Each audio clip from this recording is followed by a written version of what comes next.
Friends, स्वागत है आपका आपके अपने यूट्यूब चैनल में। एंड हम इंग्लिश पेडागोजी की next method, new method, modern method की बात करने जा रहे हैं। Doctor West new method. Doctor West ये एक मनोवैज्ञानिक का नाम है, भाषाविद का नाम है, जिन्होंने सभी प्रकार के जितने भी अब तक मतलब इनके टाइम तक, उस टाइम तक जिस टाइम ये थे, ठीक है, तो उस टाइम तक इन्होंने सभी प्रकार के मेथड्स को अच्छे से स्टडी किया। देन उन्होंने देखा कि ये जो मेथड है वो इंग्लिश की दृष्टि से जो भारतीय स्टूडेंट है, जो भारत का माहौल है, जो इंडिया का माहौल है, उस माहौल में और उन स्कूलों के अंदर ये मेथड काम नहीं आने वाले, क्योंकि किसी मेथड के अंदर टाइम ज़्यादा लगता है, किसी मेथड के अंदर जो है टीचर्स जो है ट्रेन टीचर्स की ज़रूरत होती है, किसी मेथड का खर्चा ज़्यादा होता है।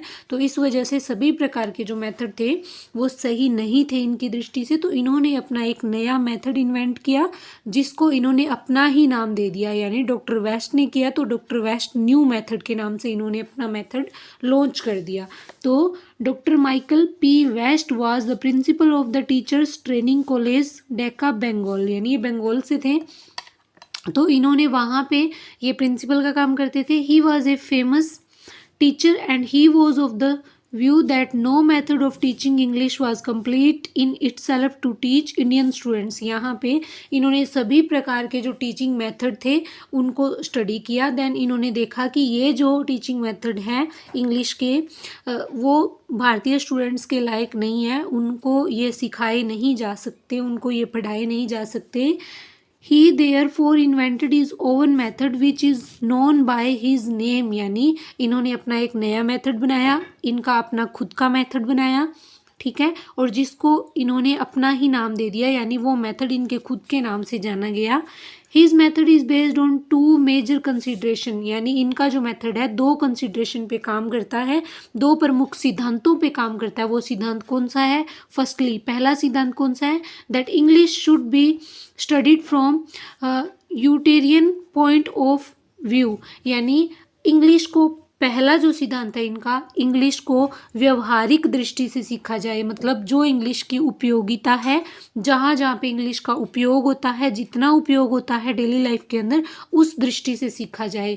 Secondly, it should be studied as an important means of international studying and cooperation because Indian languages are underdeveloped and hence unsuitable for this purpose। यानी सेकंड जो इनका सिद्धांत था वो ये था कि जो फॉरेन लैंग्वेज के मतलब अंतर्राष्ट्रीय स्तर पे जो इंग्लिश की पहचान है, अंतर्राष्ट्रीय यानी दूसरे देशों के अंदर इंग्लिश का क्या बोलबाला है, उस दृष्टि से सीखा जाए। यानी दो सिद्धांत, एक सिद्धांत इंग्लिश को उपयोगिता की दृष्टि से देखा जाए, सीखा जाए, और एक सिद्धांत कि इंग्लिश को इंटरनेशनल लेवल पे जो मांग है इंग्लिश की, उस हिसाब से सीखा जाए। He lays emphasis on utilitarian aim of English, इन्होंने जो उपयोगितावादी का सिद्धांत है ना इंग्लिश का, अंग्रेजी के उपयोगितावादी उद्देश्य पर जोर दिया। इन्होंने दबाव दिया कि इंग्लिश को ज़्यादा से ज़्यादा जो डेली लाइफ में यूज़ होती है ना, उस दृष्टि से सीखा जाए, उसी उपयोग को देखा जाए और उसी तरीके से कक्षा में बच्चे को इंग्लिश पढ़ाया जाए। क्यों? क्योंकि इंटरनेशनल लेवल पे तो उनका कम काम रहता है, उनका डेली लाइफ में इंडिया के अंदर ज़्यादा काम रहता है, इसीलिए इंग्लिश को उपयोगिता की दृष्टि से सीखा जाए। अब chief characteristics of doctor West method, यानी वेस्ट का जो मेथड है ये न्यू मेथड है, इसके चीफ करेक्टरिस्टिक्स क्या है, इसकी विशेषताएं क्या है? फर्स्ट है, Indian students were not required to have high proficiency in speech, therefore he laid greater emphasis on reading aspect than speaking and writing. यानी इंग्लिश स्टूडेंट्स जो है ना वो उनके अंदर ज़्यादा क्वालिटी नहीं होती स्पीच की, इंग्लिश के अंदर बोलने की ज़्यादा उनके अंदर प्रोफिशिएंसी नहीं होती, क्वालिटी नहीं होती। क्यों? क्योंकि इनको माहौल नहीं मिलता। इसीलिए इन्होंने कहा कि ज़्यादा जोर इन्होंने किस पे दिया? रीडिंग पे दिया, ठीक है, और उसके बाद में स्पीकिंग एंड राइटिंग पे दिया। इन्होंने कहा कि ज़्यादा जो रीडिंग पे दो, पहले बच्चा पढ़ेगा तो वो बोलेगा भी, प्रोनाउंसिएशन भी सीखेगा, उसके बाद स्पीकिंग एंड राइटिंग पे जोर दो। Doctor West was the opinion that reading ability could be developed without laying any foundation in speech and writing, यानी जो रीडिंग एबिलिटी होती है ना बच्चे की वो ज़्यादा सही रहती है किससे? स्पीच और राइटिंग के बजाय। यानी बच्चे की जब शुरुआती स्टेज होती है ना, तो बच्चा, जैसे हम हिंदी सिखाते हैं तो हम क्लास में बच्चों को क्या बोलते हैं बारहकड़ी सिखाने के बाद, मात्राओं का ज्ञान करवाने के बाद में बच्चे को ज़्यादा टाइम क्लास के अंदर ये कहते हैं कि पढ़ो, अपनी बुक के अंदर कोई भी स्टोरी, कोई भी जो पोइम है वो पढ़ो हिंदी की किताब के अंदर, और धीरे धीरे इस तरीके से बच्चा क्या है पढ़ना सीख जाता है। जैसे ही वो पढ़ता है उसके सामने बहुत सारे वर्ड्स आते हैं जो उसके माइंड में बैठ जाते हैं। तो इन्होंने भी यही कहा था कि इंग्लिश के अंदर जो है पढ़ने के लिए बच्चे को ज़्यादा से ज़्यादा प्रेरित किया जाए और लिखने और बोलने के लिए कम। ठीक है।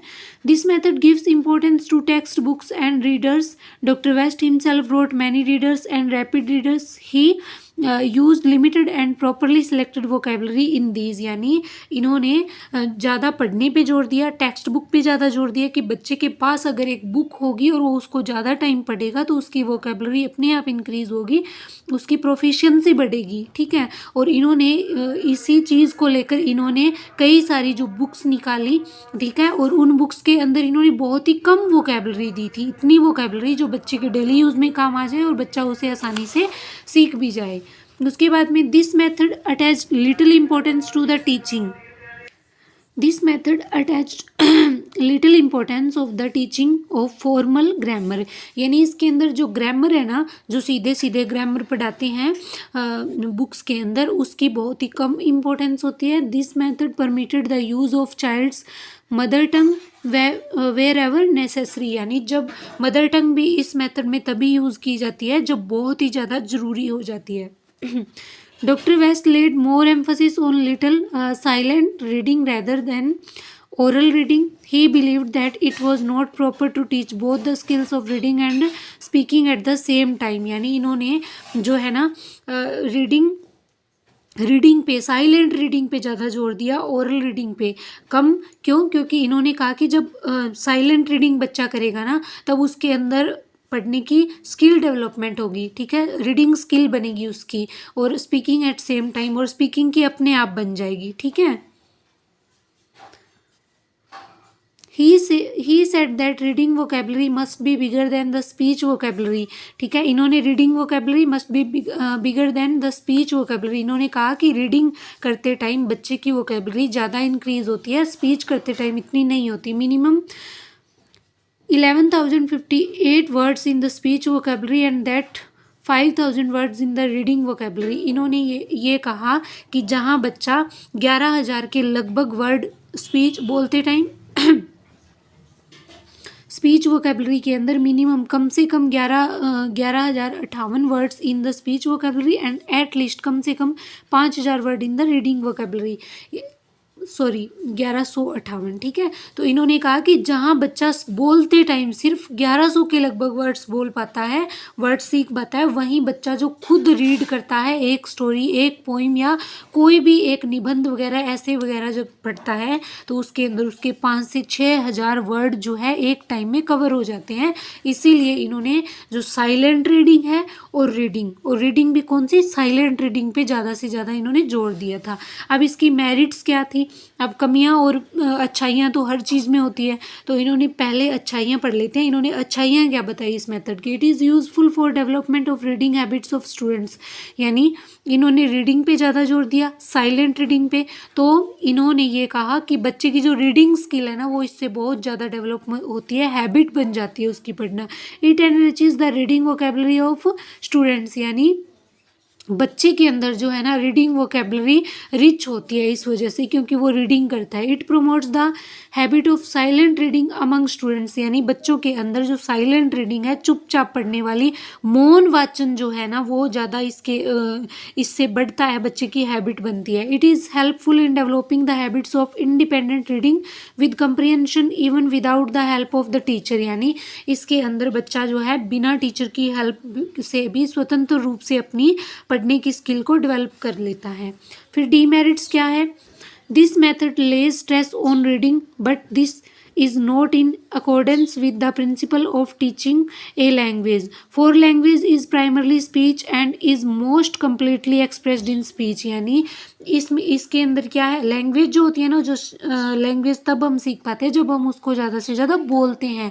लेकिन इसने इसके अंदर बिल्कुल ही अलग कह दिया कि रीडिंग करो, स्पीच करना बहुत ही नेगलेक्ट कर दिया। इस वजह से ये थोड़ा मेथड काम का नहीं है। It is basic to learn a language before reading and writing. Dr. West had laid stress on silent reading, but silent reading habits requires practice, which is gained through loud reading. यानी इन्होंने reading और writing पे कम जोर दिया, reading पे ज़्यादा, और इन्होंने सबसे ज़्यादा जोर दिया साइलेंट रीडिंग पे। लेकिन जब साइलेंट रीडिंग जब बच्चा करता है ना, तो वो अपने मन में बहुत सारी गलत प्रोनाउंसिएशन भी करता है और फिर वो उसको सही भी नहीं कर पाता।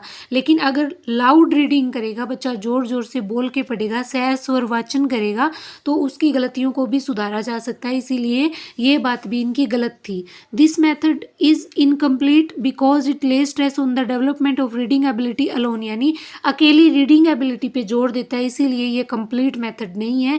It neglects other objectives of teaching English. ये जो है अदर ऑब्जेक्टिव है, अदर जो मतलब ऑब्जेक्टिव्स होते हैं टीचिंग इंग्लिश के, उनको इसने बिल्कुल ही पीछे छोड़ दिया है, नेग्लेक्ट कर दिया है, नकार दिया है।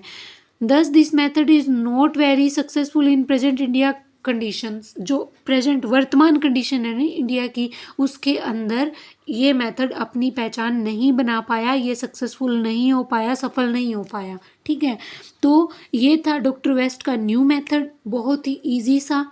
और जैसा कि मैं हर क्लास में आपको बोलती हूँ कि जो पेडागोजी है ये एक ऐसी चीज़ है जिसको हम इंटरेस्ट से पढ़ेंगे, समझ से पढ़ेंगे, तभी ये हमारी समझ में आएगी। बाकी सब्जेक्ट हिस्ट्री, पोल साइंस, इनकी तरह ये नहीं है कि आप 360 डिग्री पे सिलेबस को घुमा रहे हो, बार बार रिपीट कर रहे हो। पेडागोजी ऐसी नहीं है। मैंने बहुत सारे बच्चों को देखा, बुक्स खरीद लेते हैं और उस बुक को वैसे ही पढ़ते हैं जैसे बाकी सिलेबस को। ये ऐसा नहीं होता।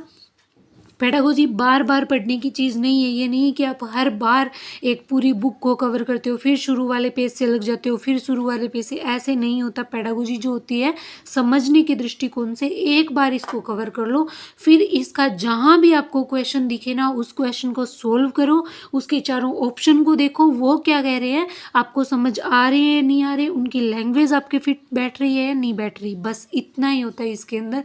इसके अलावा पेडागोजी को रटने की कोई ज़रूरत नहीं है।